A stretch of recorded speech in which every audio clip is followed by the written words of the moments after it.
प्यारे छात्रों, आप सभी का मेरे चैनल एंजॉय विद नॉलेज में बहुत बहुत स्वागत है। आज हम करने जा रहे हैं एमए हिंदी भाग 2 सेमेस्टर चौथा प्रश्न पत्र 4 भारतीय साहित्य के लघु क्वेश्चन मूल संवेदना पर प्रकाश डालें। स्टडी शुरू करने से पहले मेरा आपसे अनुरोध है कि कृपया मेरे चैनल को लाइक और सब्सक्राइब जरूर कर दें। प्रश्न है रसीदी टिकट। इस रसीदी टिकट की मूल संवेदना। उत्तर। रसीदी टिकट पंजाबी भाषा की प्रसिद्ध लेखिका अमृता प्रीतम द्वारा रचित आत्मकथा है। अमृता प्रीतम की ये आत्मकथा ज्ञानपीठ पुरस्कार द्वारा सम्मानित है।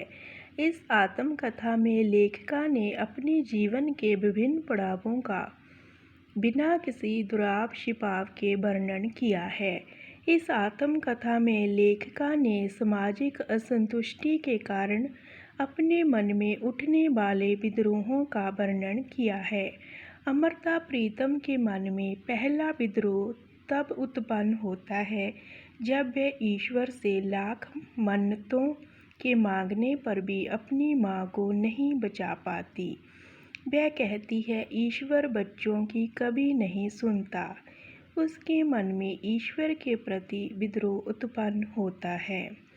उसके पिता के लाख समझाने पर भी उसका मन फिर कभी ईश्वर में विश्वास नहीं करता। उसके मन में दूसरा विद्रोह तब उत्पन्न होता है जब उनके घर में उसके पिता के मुसलमान दोस्तों के लिए रसोई घर में अलग गिलास रखे जाते हैं। वह इन्हीं गिलासों में पीने की जिद करती है। उसकी नानी को उसकी जिद के आगे झुकना पड़ता है। तब उसे लगता है कि उसका विद्रोह सफल हो गया। 16 वर्ष की आयु में जब वह अपनी किसी सहेली तथा परिचित से मिलना चाहती है, किंतु उसके पिता उसे अपने संरक्षण में रखना चाहते हैं, तो उसके मन में अपने परिवार की तंग सोच को देखकर विद्रोह उत्पन्न होता है, किंतु वह अपने इस विद्रोह को नज़्मों द्वारा व्यक्त करती है। 4 वर्ष में हुई सगाई और 16 वर्ष में हुई शादी और 2 बच्चों को जन्म देने के बाद अमृता प्रीतम के अपने पति के साथ संबंध विच्छेद हो जाते हैं।